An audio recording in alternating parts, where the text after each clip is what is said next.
You gotta be prepared for it, truly. Yeah. But in our tour, we also hear a recording from a Colonel Kurt Hansen. Who's this guy? Because he seems pretty dangerous, too. Yeah, that guy. No, I'm sorry, I can't say that. My inner Johnny came out. I think that's My good. inner- You know, we know the tone now. Yeah, well, I mean, he's ex-military, military too, ruthless, power hungry, manipulative, and Johnny doesn't like him. I could see that. I mean, Night City in general is the kind of place that breeds that kind of character.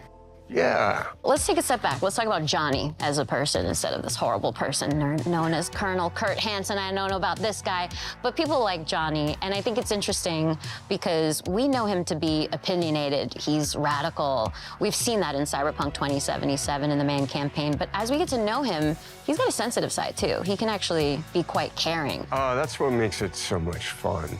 He is outspoken. He's a little grumpy, and he has a right to be. He's been used, he's been abused, he's been abandoned. And I think that through that kind of hardness of his outside, there is a vulnerability to him. And I think what's great about it is I get to play that character in so many different ways, and so the range of it is cool.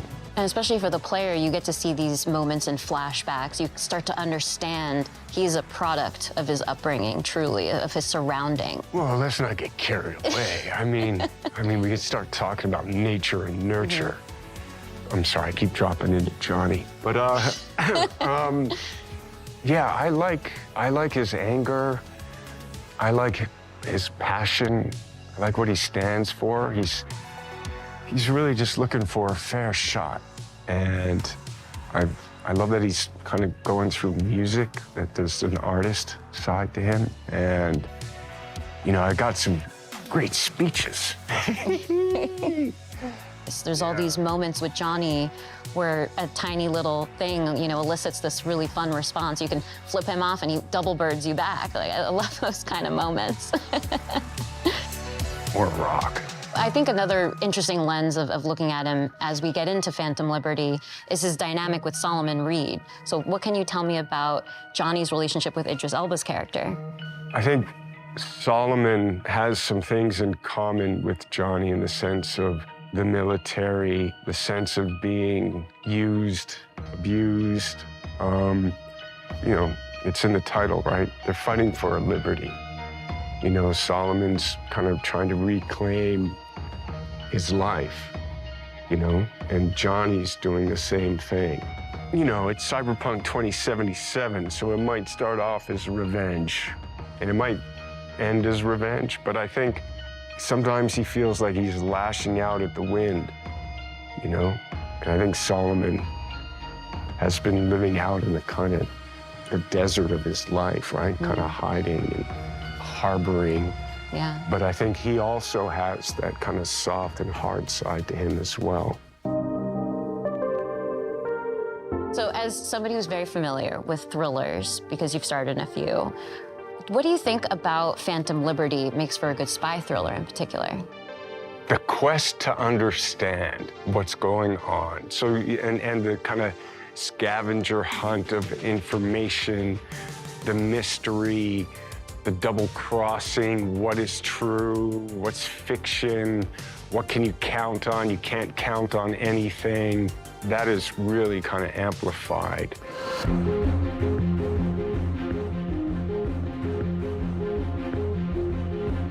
Well, thank you so much for coming out to another Xbox presentation. You've got a lot of fans out there in the Xbox community, so I think I can speak for all of us in saying we really appreciate you showing up here today. Oh, well, thank you. But before I close things out, Yeah. well, before I close things out, I'd love your help here, Keanu.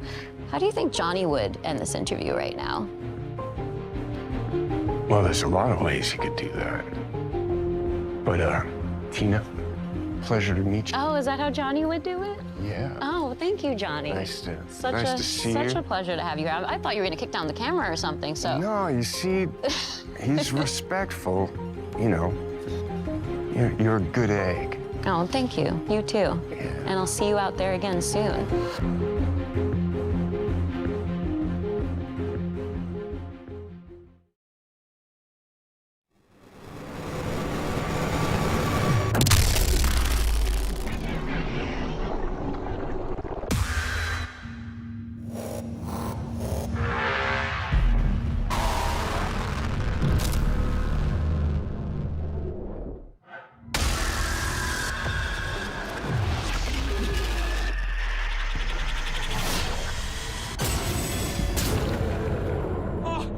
so sorry for dragging you all into this.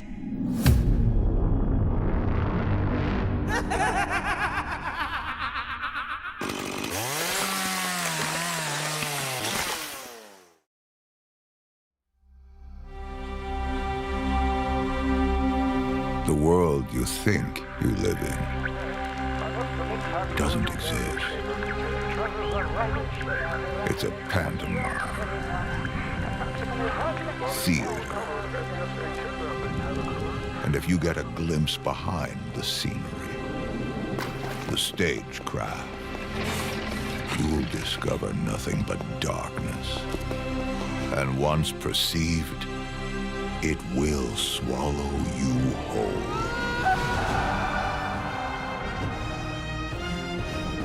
I'm in a race against this darkness.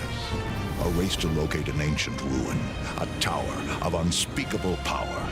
I need the best of the best. But they're all dead.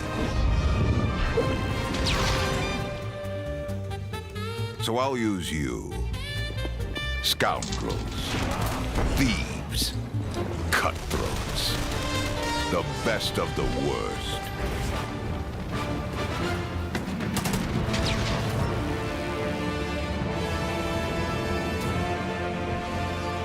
Oh, come now.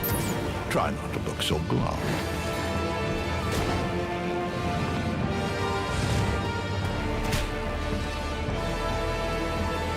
You're going to help me save the world.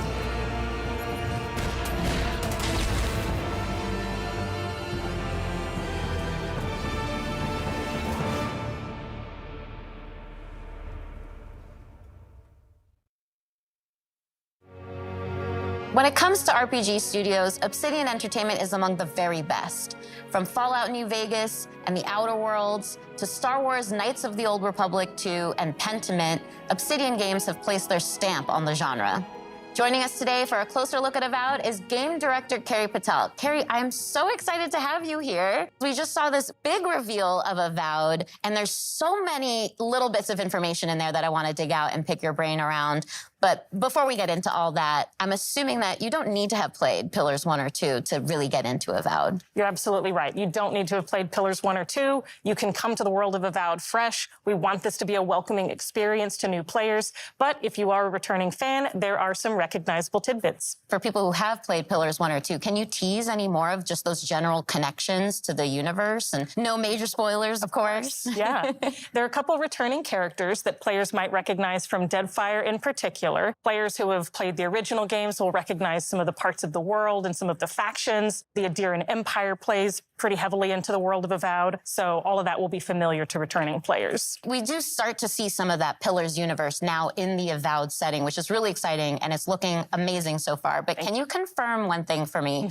Are we still in Aora? We're still in Aora, and specifically we're in a region called the Living Lands. So again, returning Pillars fans will recognize the Living Lands as this otherworldly frontier. It's very remote. It's relatively unknown. It's this very dramatic landscape full of all of these different valleys with these unique biomes and creatures, just a really unique visual perspective. And it's a wonderful frontiersy spot that's set for adventure. There's a lot that's undiscovered, and so that's the part of Aora that we're introducing players to in Avowed. And we also see a character talking to us in the trailer. He seems like he might be a companion, because that would be a very Obsidian thing to do. So what's going on with that?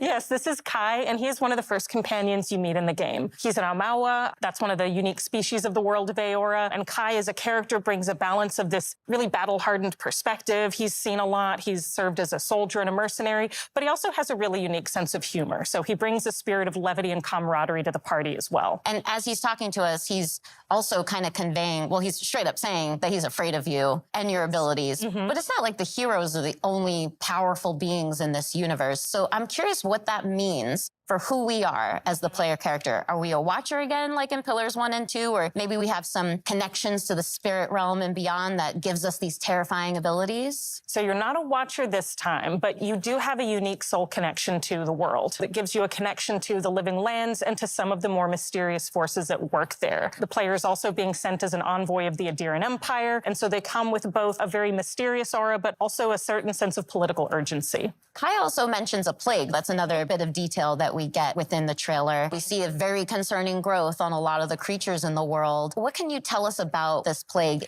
I can't say too much just yet, except that it is a unique soul plague that is devouring the living lands, and part of the player's mission in being sent here is to investigate and try to stop it. We also saw a lot of combat in the trailer, and we see dual-wielding pistols, we see spells, we see swords, we see just a ton of abilities. A lot that actually is really reminiscent of the Pillars universe too, but those were isometric top-down view games, and Avowed is a first-person game. So how did the team approach that same kind of fantasy combat, but in the first person for Avowed? So we wanted to take that same depth and breadth of play styles and combat abilities and player fantasies, where you can play someone who's very magically attuned, more traditional fighter or ranger, and really invest in whatever play style is most appealing to you personally. We wanted to take that depth and breadth and translate it into a first-person experience, where you can feel the visceral nature of the attacks, feel the dynamism and the momentum of those attacks as you're executing them, and that means including a range of options like, as you noted, dual-wielding pistols, which is one of my favorites because you don't see that often in fantasy RPGs, but also traditional sword and board, a whole host of magical abilities, a lot of things that'll be both a little bit familiar but hopefully new to players as well.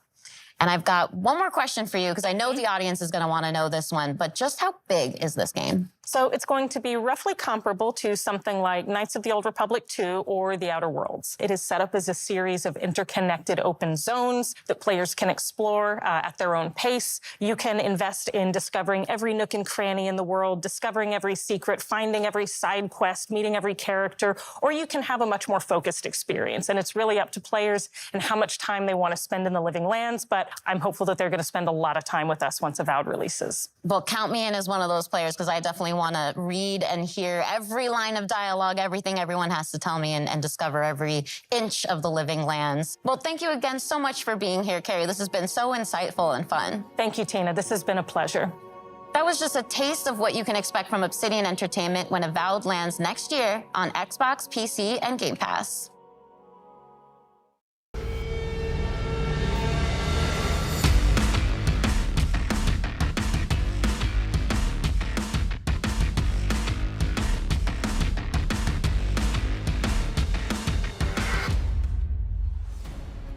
퍼스트 디센던트는 언리얼 엔진 5를 사용한 차세대 3인칭 루트 슈터 게임으로 엑스박스 시리즈 X와 S, 엑스박스 1을 포함해 콘솔과 PC 크로스 플레이가 가능하고 프리트 플레이로 즐기실 수 있도록 개발 중입니다. 퍼스트 디센던트에서 플레이어는 계승자가 되어 인류의 생존을 위해 침략자들에 맞서 싸우게 됩니다. 계승자는 플레이어의 캐릭터로서 다양하고 개성적인 컨셉과 전투 스타일을 가지고 있습니다. 플레이어는 계승자를 통해 잉그리스 대륙을 탐험하며 스토리를 체험하고 다양한 임무를 혼자서 혹은 협동 플레이로 수행하게 됩니다. 또한 최대 4인 협동 플레이로 거대 보스와의 레이드를 경험할 수 있습니다.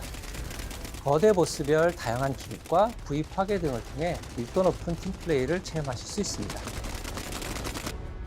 현재 개발팀은 작년 베타 테스트에서 플레이어분들에게 받은 피드백을 개선하는 작업과 신규 컨텐츠의 개발을 병행하고 있습니다. 지금 보시는 화면은 최초로 공개하는 엑스박스 시리즈 X의 실제 게임 플레이 영상입니다. 언리얼 엔진 5를 활용한 높은 퀄리티의 그래픽이 안정적으로 돌아가도록 열심히 개발 중에 있습니다. 신규 계승자 역시 개발 중에 있는데요. 이 계승자는 물을 이용한 독특한 컨셉의 플레이를 경험할 수 있도록 디자인되었습니다. 또한 자기장을 이용한 방어 능력과 비행 스킬을 지닌 새로운 캐릭터도 개발하고 있습니다. 플레이어분들이 더 많은 탐험을 하고 몰입감 넘치는 스토리를 경험할 수 있도록 다양한 환경의 신규 맵을 개발하고 있으며 새로운 타입의 보스 레이드 역시 지속적으로 개발하고 있습니다. 그리고 많은 분들이 요청하셨던 코스메틱 시스템도 도입 중에 있는데요. 캐릭터들마다 다양한 컨셉의 스킨을 제공할 예정이며 꾸미기 아이템을 통해 개성을 마음껏 뽐낼 수 있도록 지원할 예정입니다. 가장 많은 피드백을 받았던 그래플링 훅은 시스템을 완전히 변경하였습니다. 변경된 그래플링 훅은 조작에 따른 회전과 이동 시 가속 감속을 지원하여 조작의 재미를 훨씬 더 증대하였습니다. 이 밖에도 피드백을 반영하여 점프 모션, 총기 사운드, UI와 UX를 지속적으로 개선해 나가고 있으며 계승자 스킬을 개조할 수 있는 시스템도 개발 중에 있습니다. 게임 사운드 또한 글로벌 유명 게임 작곡가인 스티븐 바튼과 협업하여 보다 풍성한 청각적 경험을 제공하기 위해 준비 중에 있습니다. 마지막으로 여러분께서 가장 기다리실 소식을 전해드리겠습니다. 현재 저희는 연내 출시를 목표로 하고 있으며 그에 앞서 8월 엑스박스 시리즈 X와 S를 포함한 콘솔과 PC에서 크로스플레이 베타 테스트를 진행할 예정입니다. 베타 테스트는 8월 22일부터 8월 28일까지 일주일간 진행되며 오늘부터 공식 홈페이지를 통해 신청하실 수 있으니 플레이어분들의 많은 참여를 부탁드리겠습니다. Be the first descendant.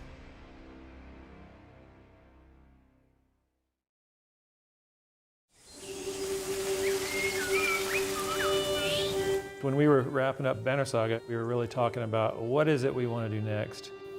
We earnestly started with the idea of making a game that was hopeful, that it was a triumph for the human spirit.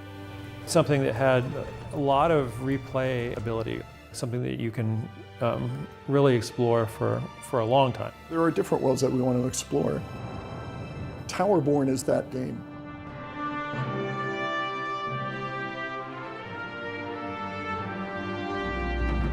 Towerborn is a fast-paced action RPG. It's a co-op game. You can play it online. You can play it on a couch with your friends and family. Everybody's moving through the world map together. As the players move out, they start breadcrumbing the storyline that is being told here.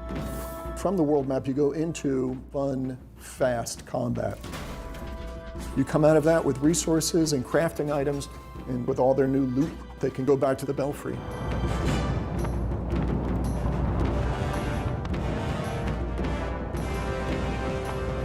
The Belfry is the player's safe haven and humanity's safe haven. The player can customize their appearance, their loadout, talk to all these different NPCs. The world itself is a mix of 3D and 2D. We definitely wanted to have that kind of beautiful background that you see in animated movies. Towerborn is all about humanity's last chance at survival. Humanity is clinging to hope and clinging to this tower. It is your mission to try to hold the forces of darkness at bay, to give humanity a chance at survival. The most important thing about the gameplay is it's just fun. And it kind of just amplified its fun the moment you added another player. All of the players can build their character in a way that's specific to them. It just turns into this back and forth exploration. Like, let's try to do this one combo, and then let's see if you can do a follow-up. From a couch co-op perspective, that's just really fun because there's not too many couch co-op games anymore. I'm hoping in 5 years from now, it's in a place that I never even would have thought of. It's a seasonal game, which is different for us. Players can expect a new storyline with new quests, new biomes. We'll be rolling out new gear, new monsters, new bosses. Expanding on the content in a continuous, organic way, so it just becomes a living world.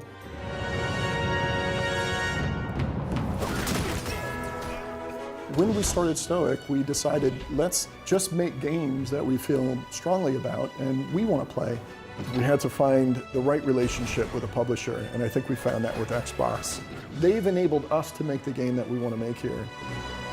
I earnestly cannot wait for the community to see the game that we're rolling out here. Towerborn is, I really believe, something unique.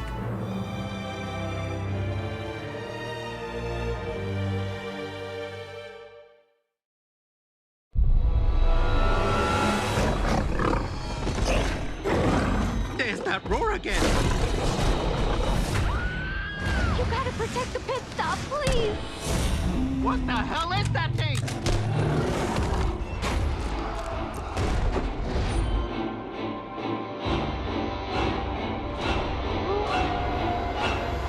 In theaters now!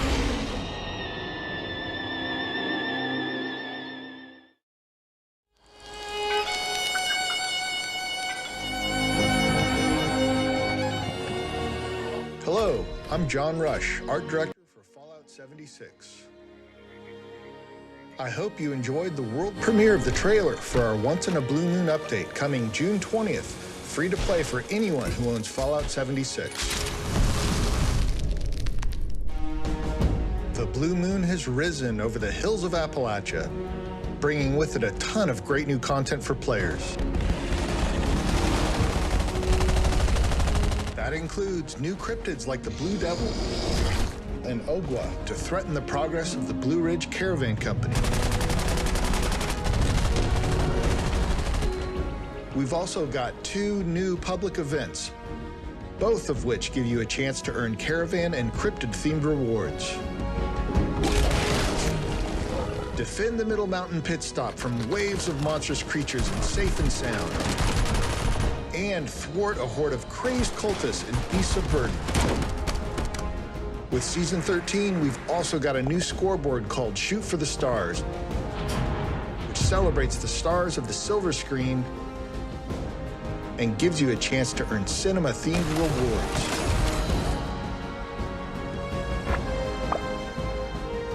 And we're not done yet.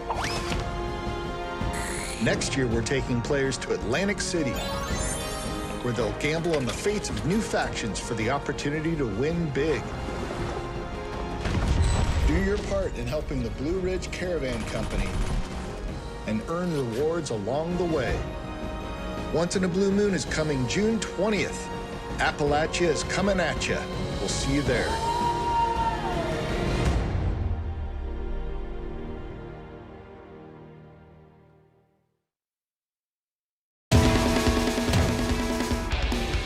What's this?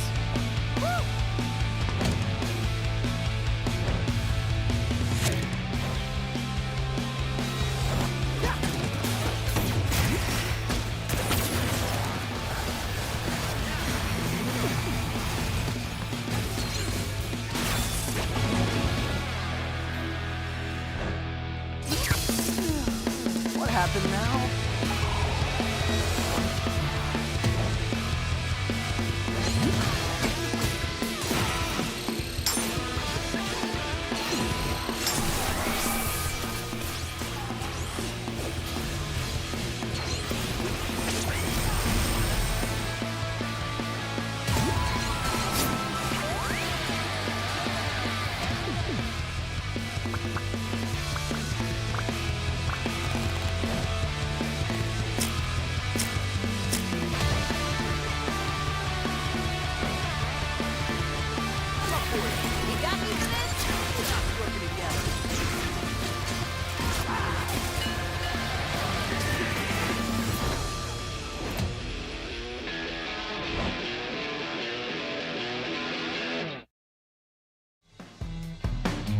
We've just seen a new trailer for updates coming to Hi-Fi Rush called Arcade Challenge Update. No joke, there's literally exclamation points in there. That's not just me. So here to explain that and more about the update is game director John Johannes. Welcome to Showcase Extended, John. Really glad to be here. Exclamation points? They have to be in there. Yeah. It feels It's style. It's style. Yeah. It's a style thing. Well, Hi-Fi Rush is such a stylish game in general. I think that's one of the things that people really excitedly pointed out when we shadow dropped the game in the developer direct earlier this year. But making a brand new IP is always a bit of a risk. Your studio's known for kind of scarier games like The Evil Within and Ghostwire Tokyo. Can't deny that. Yeah. But yeah, this type of game is something I just always wanted to make personally. And I just thought music and action work so well together. And after I had finished working on The Evil Within 2, it just felt like the right time to try something new. And our studio's always been about just making fun games. It doesn't have to be about a certain genre. We're not about making one specific thing. And fortunately, there's plenty more of that content to come because we just saw an absolutely jam-packed trailer. So I'd love for your help in breaking down all the details, all the stuff going into this update. Sure.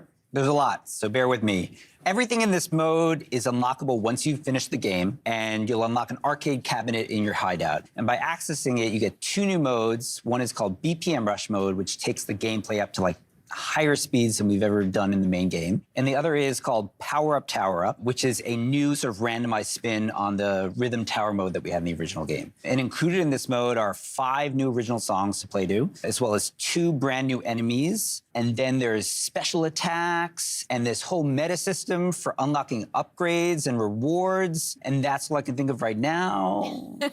I love that there's so much to unpack there, but let's rewind. Let's talk about just BPM Rush for now. Sure. It was described in the trailer as effectively Hi-Fi Rush's equivalent of a turbo mode. Can you explain that a little bit more? Yeah, early on, the team was like, how fast can we go?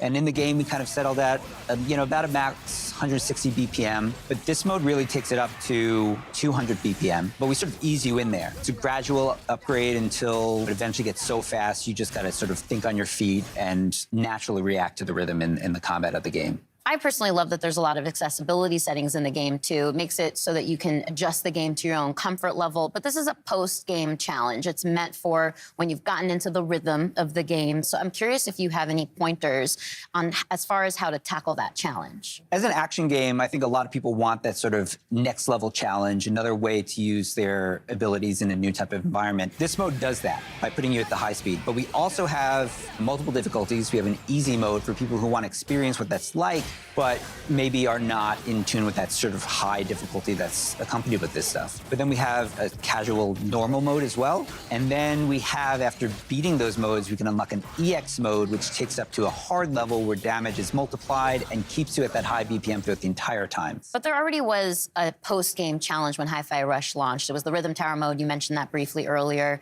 That's the one where you face just increasingly difficult combat. So how has that evolved with the Power-Up, Tower-Up mode? So the Rhythm Tower mode was kind of like a very curated experience. And while it was very challenging, you can prepare, go in and sort of customize your character, know what you're getting into. And in this mode, we flip it to the almost opposite end. Chai starts off downgraded. We actually remove all your abilities, and you have to earn them back by fighting waves of randomized enemy sets.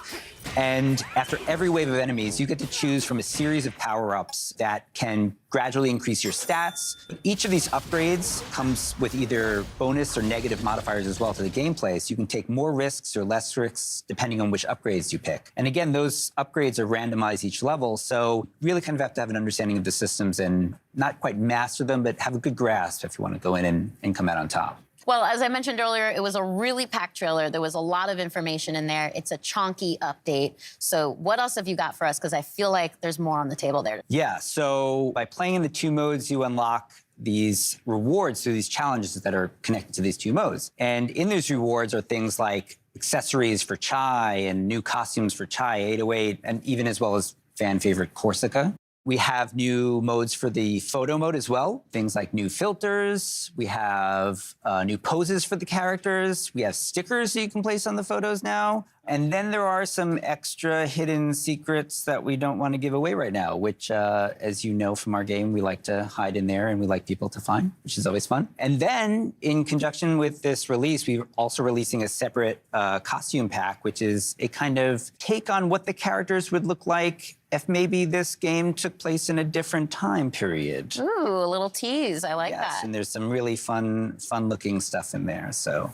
Well, thank you again so much for coming out all the way from Japan to Showcase Extended, John. I'm super glad to be here.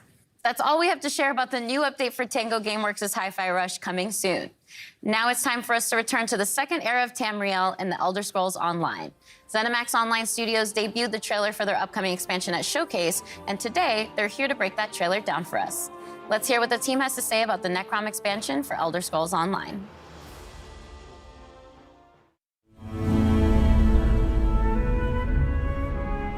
Hey everyone, thank you so much for watching the Xbox Showcase. I'm Rich Lambert, the creative director on Elder Scrolls Online. And I'm CJ Greb, I'm the project art director for Elder Scrolls Online. One of the really interesting things about Elder Scrolls Online is it's different than really any other game out there. It's not your typical level-gated world. Go anywhere, you can explore in any order you want to. You really can hop in at any moment, play with anybody, can play any part of the game. And any story. And of course, I mean, we're on Xbox Game Pass, you know, the biggest open world RPG on Xbox. And if you're at all a fan of Elder Scrolls, you can go places that you maybe have never gone before in an Elder Scrolls game. And do things that you've never been able to do. There's so many different activities to participate in. You know, housing. We've got lore hunting and antiquities, right? There's the dungeons and the trials. And you can, of course, always revisit lands that you've been to before. We've got Skyrim, Morrowind. Yeah, and they're different times. You know, we're almost 1,000 years in the past. Come in by yourself, come in with friends, but don't worry that you're ever not going to have something to do, because there are adventures everywhere you go. Everywhere. We had an awesome trailer during the showcase. Necrom, Hermaeus Mora? Yeah. What's it all about, Rich? Hermaeus Mora is this Daedric god of knowledge. He's not good, he's not evil. He is just focused on cataloging the world and collecting everything he possibly can to study. And what you kind of see in the trailer is Mora kind of always on guard, always looking over and watching what's kind of going on. And you get to see some nostalgia in there as well from the Dragonborn DLC in Skyrim with the yellow-green skies. The vast inky sea, the stacks of books. I'll still never forget the first time you showed us the initial concepts for everything made out of books. I remember looking at that going, oh my God, how are we gonna do this? How is this gonna run? We always try to honor the past, right? Because when we go back to areas that people who play Elder Scrolls games have played, they know these lands. We want them to feel like they're coming home, right? But we have the chance to add a little into the mix. The art team was able to really play with kind of cool, unique monsters. Yeah, we were given some great places to go for new monsters in the zone. We were looking at making a creature that would kind of freeze you in terror as soon as you saw it, and a creature that has a deeper connection to the overall story of the zone. We've also got the Tavani Peninsula, kind of the Morrowind vibe. It's always fun to go back to this part of Tamriel because it's one of the most imaginative and sort of like visually expressive things that has ever been created for an Elder Scrolls world. And then, of course, Necrom City itself. This ancient city that, is rumored to have been built, even before the Tribunal was even established. Right. Being able to play with that and look at that architecture and this ancient city of the dead. And you guys gave us a new class to do. The Arcanist draws their powers from Hermaeus Mora. We really challenged ourselves and the team to make something that didn't feel like anything else that we have built. Everything we've been talking about sounds amazing, but when do we actually get to play it? Necrom launches on Xbox June 20th, and we can't wait for everybody to get in there and see this amazing content that we've created. Thanks, everyone, for watching us during the showcase and watching us today. Lots of exciting stuff coming for ESO in the future. We'll see you in Tamriel.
IBS World News 番組をご覧の皆様、こんにちは。エグゾプライマルディレクターの平岡です。まずはじめに、3月に開催しました第1回オープンベータテストに多くのエグゾファイターの皆様にご参加いただきました。アンケートや SNS を通じてたくさんのフィードバックをいただいております。今後の開発に活用させていただきます。ご協力ありがとうございました。さて、カプコンショーケースはご覧いただけましたでしょうか。その中で発表しましたが、第2回オープンベータテストの開催が決定しました。詳しい日程や情報は公式サイトをご覧ください。それではここからは番組をご覧の皆様に新情報を紹介します。まずはサベージガントレットという新たなモードです。サベージガントレットは内容が毎週切り替わる特別なミッションに5人で挑む世界中のファイターとクリアタイムを競うというモードになっています。ディノサバイバルとは違い、出現する恐竜やフィールドが遊ぶたびには変化せず、全世界のプレイヤーが同じ内容のミッションに挑みます。今回は恐竜が出現する位置にあらかじめトリプルスレッドを設置しています。出現してきたらこのようにスカイウェーブのグラビトンケージと合わせて起爆、一網打尽にできました。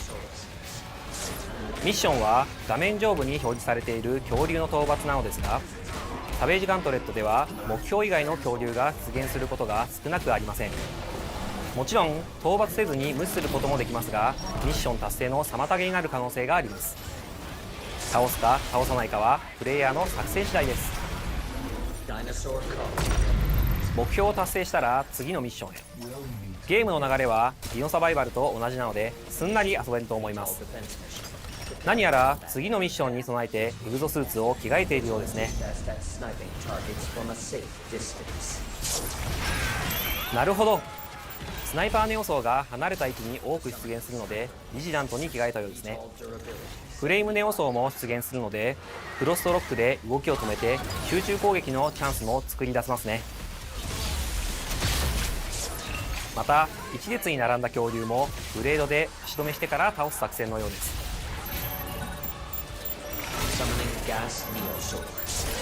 道中では大型恐竜が複数体出現することも。サベージガントレットはエンドコンテンツに相当するモードなので、基本的にはミッションの難易度は高く設定されています。モジュールの強化、組み合わせはもちろんチームメンバーのスーツ構成などよく考えて挑んでみてください。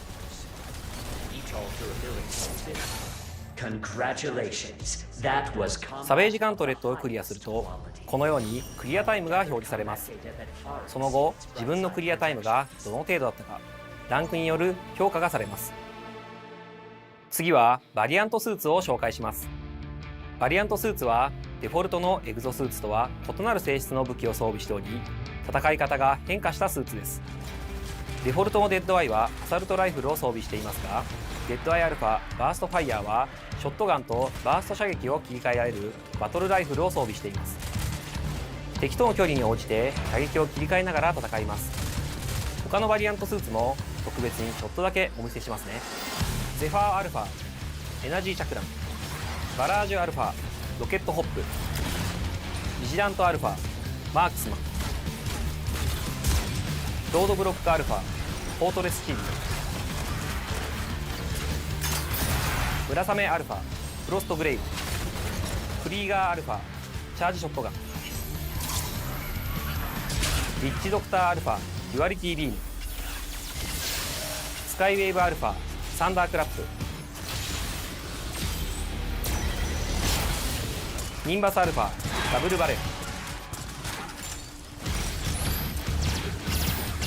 バリアントスーツは発売後のタイトルアップデートで遊べるようになります。エグゾプライマルは発売後も定期的にアップデートを行っていきます。シーズンごとに新たなゲームコンテンツを追加していきますのでご期待ください。本日はありがとうございました。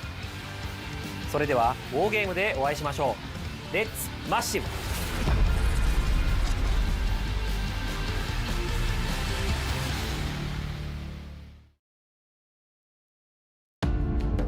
It's great to see the dedication from the team at Capcom and how they're building Exoprimal in partnership with the community. Gaming has the power to immerse us in worlds and perspectives we'd never otherwise experience. We can fight dinosaurs, transport to a dystopian future, explore the universe, and conjure magic. And we get to do this together, no matter where we are on the planet, the language we speak, what we look like, or our physical abilities. That is why it is both an absolute imperative and an incredible opportunity that games represent all of us. That is why we created the ID at Xbox Developer Acceleration Program to help underrepresented creators and stories in the industry shine. We call it DAP.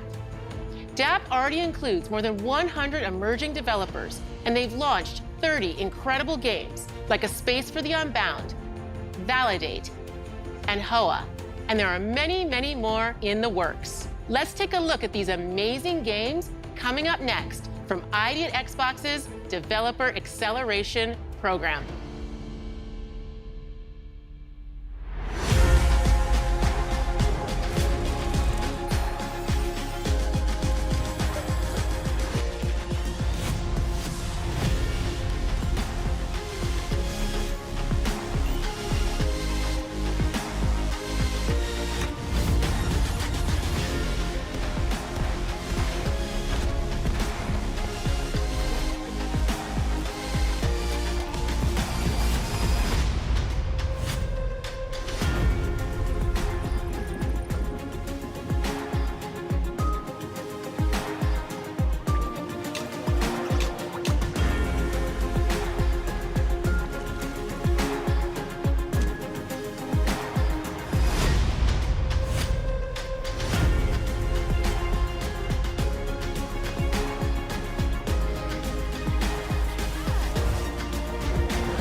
I got a call from my good friend Jörg Newman, the head of Microsoft Flight Simulator. He told me about this once-in-a-lifetime, out-of-this-world opportunity. So I'm here in Budapest, the capital of Hungary. Jörg, he's around here somewhere. Let's go find him. Jörg! Hey, Paris! It's great to see you. Yeah, great to see you. Thanks for coming to Budapest. Of course. What am I doing here? I'll tell you on the way. We have a boat to catch. A boat? Yep. We don't have a plane? Nope. Come on, Paris.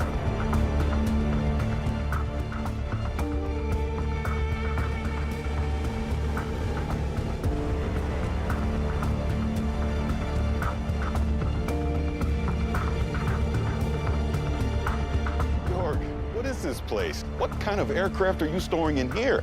Ha, dude, it's much cooler than that. All right, Paris, are you ready for this? You know I'm ready for this. All right, let's go.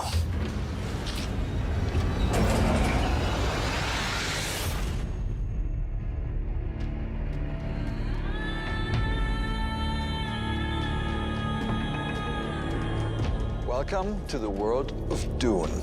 This is incredible. Come on, I want you to meet someone.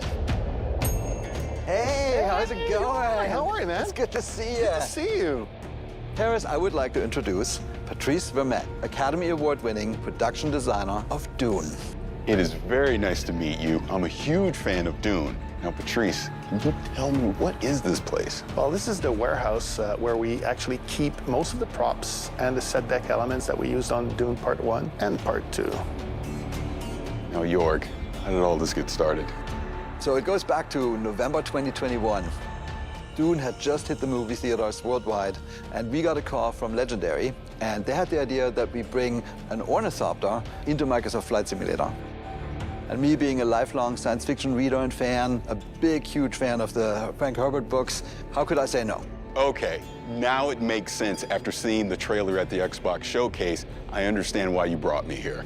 You guys want to take a look? Because we actually do have a couple of ornithopters here if you want to see. You want to take a look? That would be awesome. Yeah, let's do it. All right, let's do it. All right.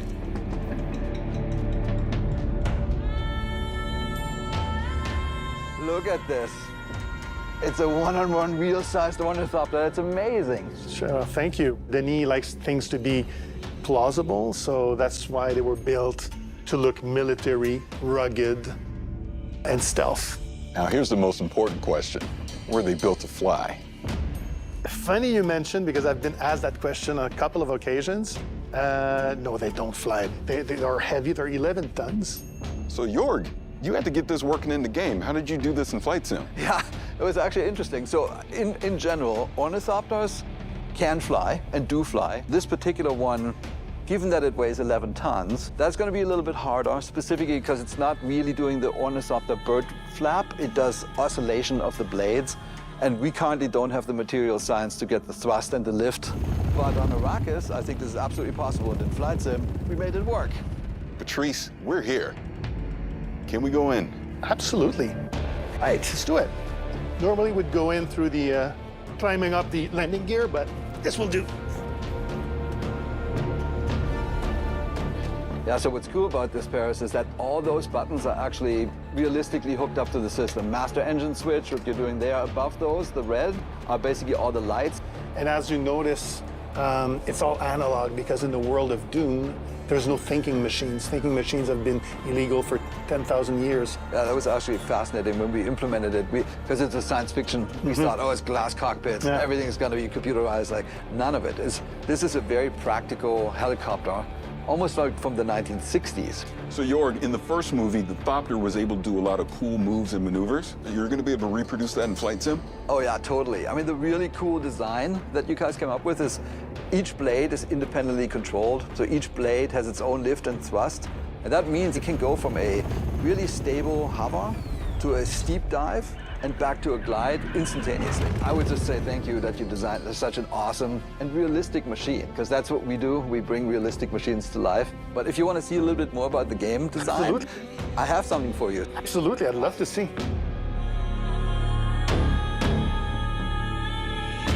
All right, so the setup for this expansion is that you are an Atreides pilot on Arrakis flying an ornithopter. Here is what we built. We basically built this section of Arrakis. Here's the capital city of Arkin. Here's a botanical garden, we have that as well. And the first thing we do is we train you up. The fast takeoff, fast landing, and then the deep dive. And then we take you to some of the extreme locations, like the bow of the cliff, the hole in the rock, the red chasm. And you really have to show your pilot skills. And then, towards the end, then there's a secret mission, which I can't talk about today, but that basically wraps up the experience. It's gonna be great. Super exciting. Hey. It was great to see you again. Barris, thank you for coming. Thank you so much for having me. All right, Jorg, where to next? Well, I don't know what they eat on Arrakis, but this is Budapest, and I hear they have excellent goulash. I know a place. Well, let's go.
Liza P. is a thrilling Souls-like that takes the story of Pinocchio, turns it on its head, and sets it against the darkly elegant backdrop of the Belle Époque era.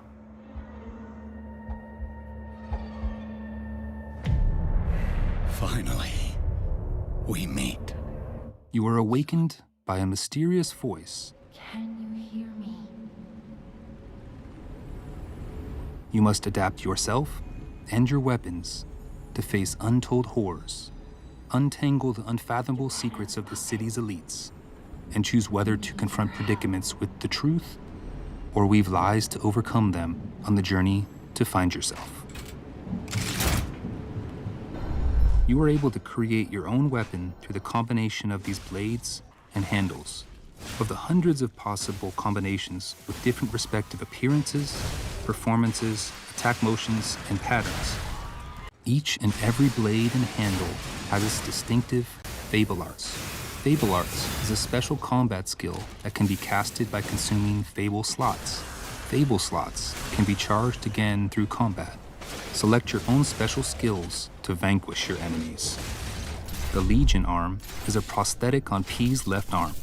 The Legion Arm can exhibit special abilities by consuming the Legion Gauge, providing you an eclectic combat experience.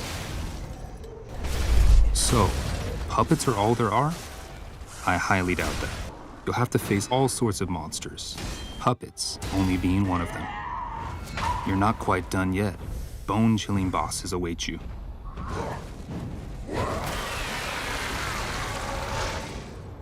If a boss seems too intimidating, you might want to get help from a specter.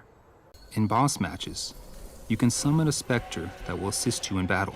With a bit of help, you will be able to defeat bosses with more ease.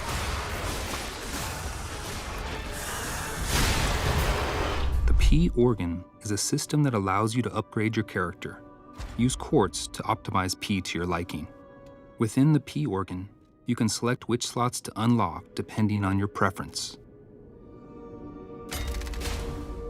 There will be times when you will be confronted with choices where you can give comfort to others in sorrow or despair by lying, or you can choose to tell the truth.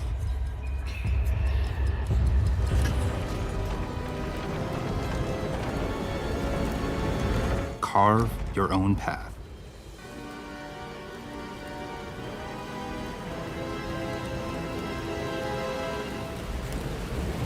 Meet Liza P on Xbox One, Xbox Series, and Game Pass, coming to you this September 19th.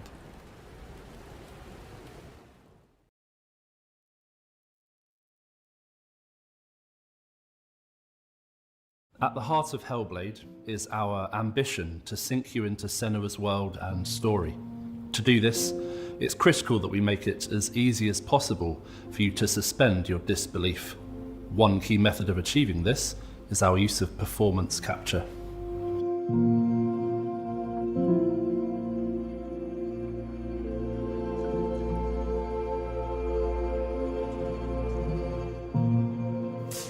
What I want to achieve on stage is to get the best performance and best storytelling from the actors, and then to get that into the game as faithfully as possible. I want to see what I saw on stage in the game. It's time to find out.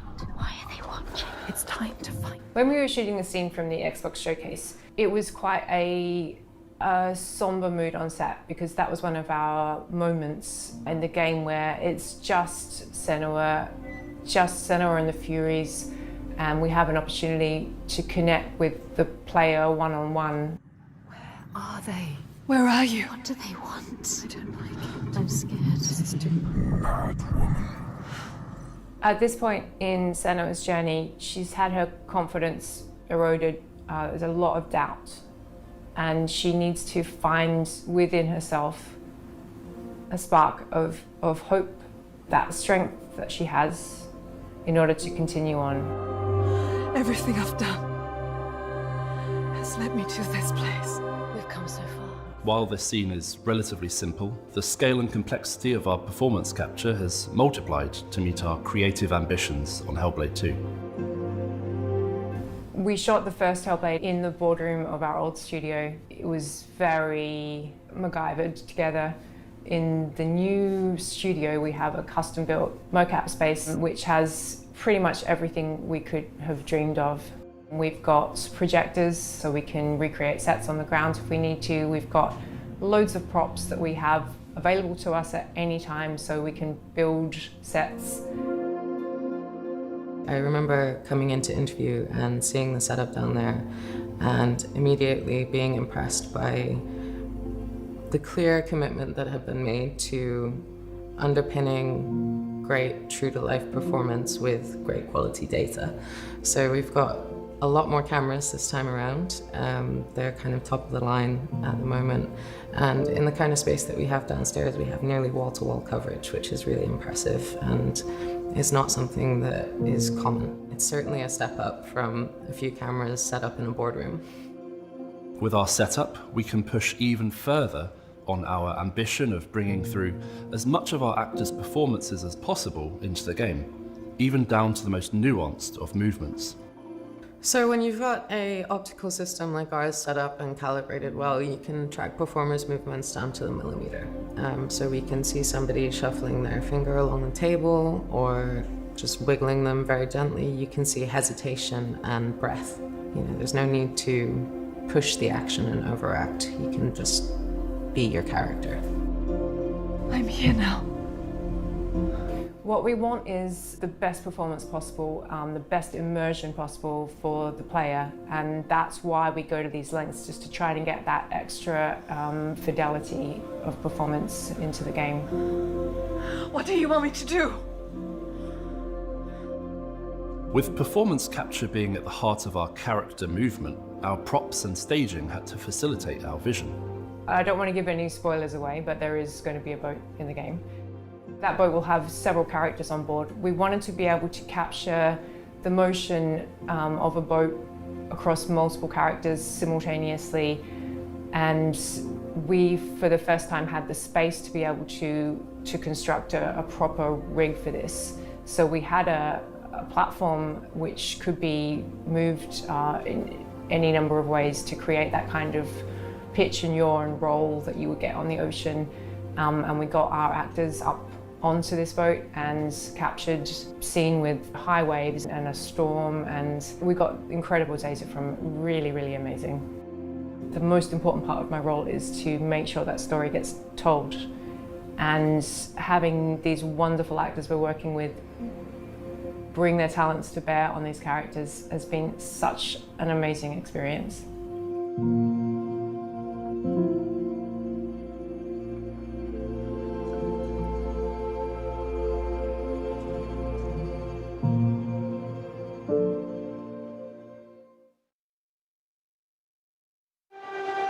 My name's Larry Herb, Xbox's Major Nelson. Welcome to FanFest. I'm excited to be here. Here we go. Let's roll that video.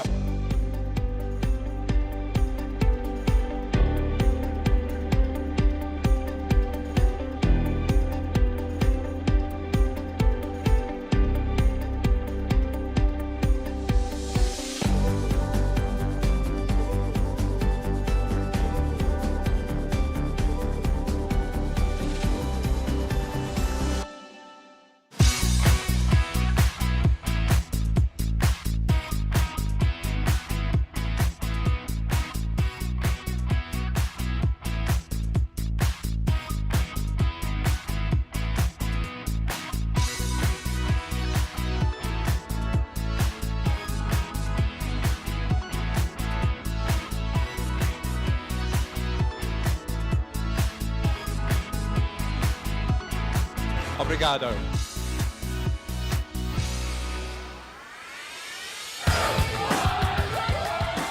At FanFest Melbourne, it's playing awesome games and having a great time. There is so much going on here tonight.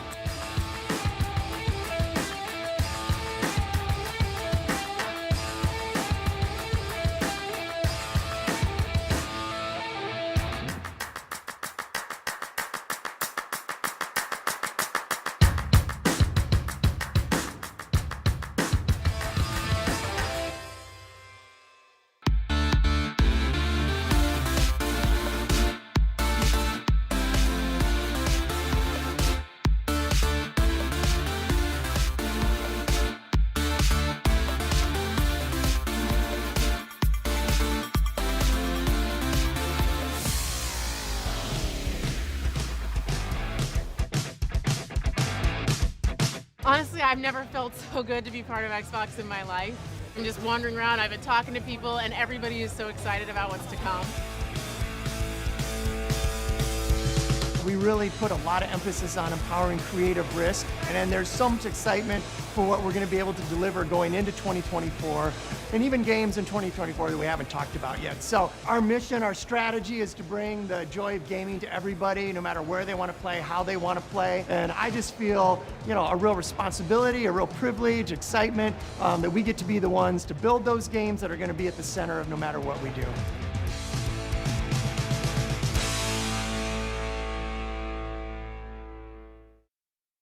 Hi, I'm Sebastian, and I'm the community manager for Light Your Frontier. Today, I'll be playing with Kelly, Anita, and Carolina to explore the new multiplayer features Light Your Frontier has to offer. Good morning. Good morning. Good morning. Today, we should continue building up the base we started yesterday. We'll need more resources, and it'll be faster if we work together to collect them. Can two of you work on that? Yeah, let's go. Go. Hey, that purple mech looks great. Thanks. It's my favorite color. Dang, the farm looks pretty good with all the grown crops. Yeah, I know, right? I'm looking forward to making the farm even bigger. I'm gonna work on making our home look a little bit better, and then I'll come down and help you out. Great. I'll see you in a bit then. What do you want to focus on gathering, you think? I can get wood to start with, and then you can help me get some aluminum. I'll get some stone also then. That should cover a lot of what we need for crafting and building. Once we've finished, let's head back and help with the buildings. Resupply to the rescue! How's it going up there? I think I've got a good idea of what I want things to look like from up here. Nice. Oh, there's so many good choices. I know, right? Oof. But I think that looks good. Can't wait to see it. There are loads of aluminium here. They're actually pretty strong, so we can do it faster if we both drill. Let's work together and see what else we can find here. After we bring this back, I'll take a look in some other regions to see what materials they have. I'm done up here, so I'll come join you. Oh, my inventory is getting full from this harvest. I think we should build some, silos or crates to store it all. Yeah, we should probably build a fence around those two as well so we can protect the harvest. Great idea. Let's get on it. Here we go. I'll help with the silos next. Yo, anyone need materials? Because we got a ton of stuff. Yes, please. Oh my gosh. Fantastic. Do you want us to start helping you build? Yes, please, please, please. All on it. What do you think of the layout? Yeah, it looks great to me. I'm almost done with the fences here.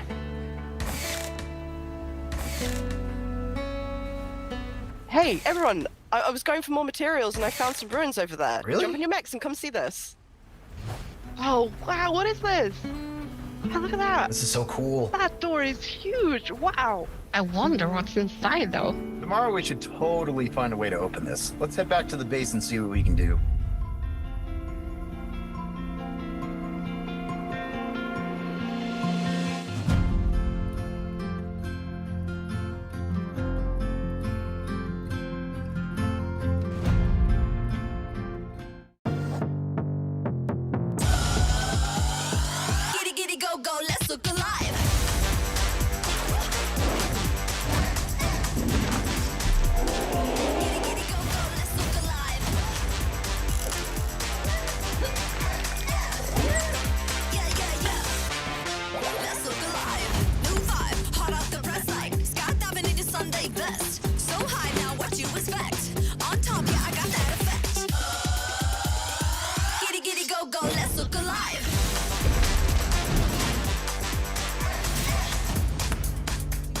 Just follow my instructions.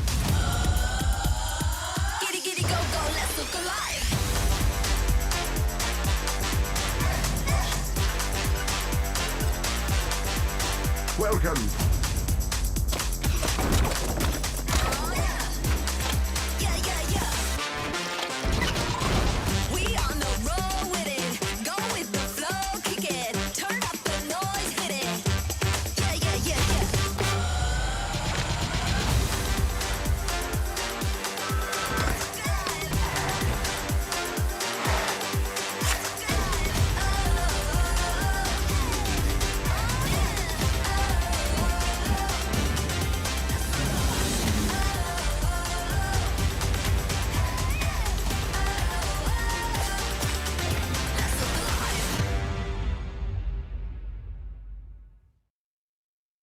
Every year in our showcase, there's one game that kind of pops for me, something I'm very interested in.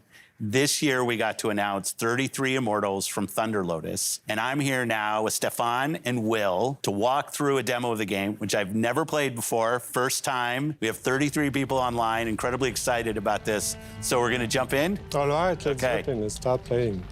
33 Immortals is a co-op action roguelike for 33 players. You play a damned soul who must rebel against God's final judgment. So there are 3 of us here today on stage, 3 upstairs, and 27 people joining us from Montreal in the studio. Hi, everyone. And we are ready. That's us. Everybody's spawning in. That's us. This is 33-player multiplayer. Yeah. Not a normal number of characters for a multiplayer game. Yeah. How did you come up with 33 players? We were searching for a significant number where we can all play on the screen. Yeah. We stayed together on the screen, so 33 felt good. 32 felt good. But as the game is inspired by the Divine Comedy, the medieval poem from Dante Alighieri, written in the 14th century. And this poem has 3 sections: Inferno, Purgatorio, Paradiso. Each section has 33 chapters. And so we say, oh, let's do 33 players. I love it. 33 Immortals. Man, I love what you said, Will, that when you guys started this game, there weren't even 33 people at the studio, so you didn't have enough people in the studio to fill out the full roster of the game. Yeah. It's just such an awesome point. It's a challenge. It's a challenge when you're trying to do that. I love it. Okay, so no 2 runs are the same. We're actually spawning in a different position, a different situation. We are in the cemetery. If you hold the left trigger, the world map is going to show up. And we can see that we are 33 right now, actually, in Inferno, but we are scattered around the world. Oh, we're not all in the same place. Yeah, because we all have to complete torture chambers. Got it. To make the game progress. Okay. And we are located at the southwest of Inferno. Yeah. And so the closest torture chambers is to the east. Okay. So let's go there. Got it. Okay, let's continue down south towards the first torture chambers. This one, I have a good feeling for it. The soundtrack, what's going on? The music's kind of cool. Thank you. This is Max LL, who's actually done the music on all of our games. And you're in Montreal. We are in Montreal, yes. Close to one of our XGS studios in Compulsion. Yes. It's also in Showcase. Yes. I love the community of game creators in Montreal. Absolutely. It's always important to be well surrounded and all that, so. We didn't talk about your first game, Spiritfarer. Yeah. I thought it was fantastic. Thank you, yeah. It was great. Now, as you can see, this is not Spiritfarer. No, but like, how do you think about that from a studio standpoint, having such, I mean, I would say they're stylized games, but yeah, outside of that, very different games. We're not worried about, genre. Our goal is really to just try and make unique, immersive, creative experiences that players love and that they want to play for. Awesome, I love that. Yeah. This guy who's getting out of my comfort zone sometimes. Okay. All right. What do we do? So we have completed a torture chamber, so we have achieved a first step in... I got left behind. That's what you're saying. Defying God, yeah. Oh, they're back on us. Whoa. Well, we gotta face the wrath of God. Careful. Oh, no. Dash, dash, dash. Dash. Run away. Oh, I can't. I have like 0 health. New torture. No, I gotta get out of here. Where are you? Well, why weren't they in the torture chamber trying to help us? Okay. Okay, these range... God is getting angry. Yeah. Whoa. We're getting hammered right now. Okay. Come on. Okay, here's a guy. Can you revive me? Revive me. Yeah. Just stop moving. That's good. One up. Yeah, I'm up. Okay. Oh. Thank you. Oh, no. Oh. Run. This is the holy fire. What is this? The holy fire. One nurse. Now we're in holy fire? The wrath of God. Okay, I'm ahead of it. Okay, so we unlock the Ascension battle. So that's the last battle. Here, can we get this? Can people jump in my heels? Yeah. I'm in. Oh. I tried to do the heal. Don't mind me, the wandering soul. Save me, please. I'm like a zombie. Maybe someone... Did I mention I'd never played before? Oh no, I died too. Oh my. Okay, hopefully the team can carry us. But we are not alone. There's a lot of enemies in this small space. Gonna try to not move. Okay. Don't move, and hopefully someone is going to be able to revive you. Okay, good. Oh, I'm in. I'm up. I'm in. Okay. Back. Okay, I'm back. Yeah, thank you. So this is the last step. I think it's my last. All right. Okay. Yeah. We did it? Yeah, we did it. Yeah. Well, yeah, we did it. Yeah. Yeah.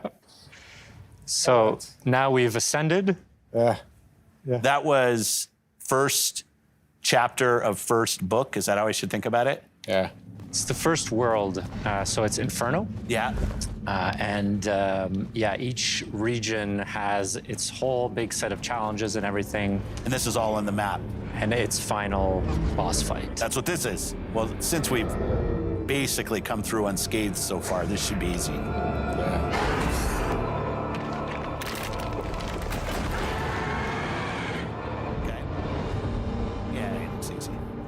You saved us from having to kill the final boss. Yeah.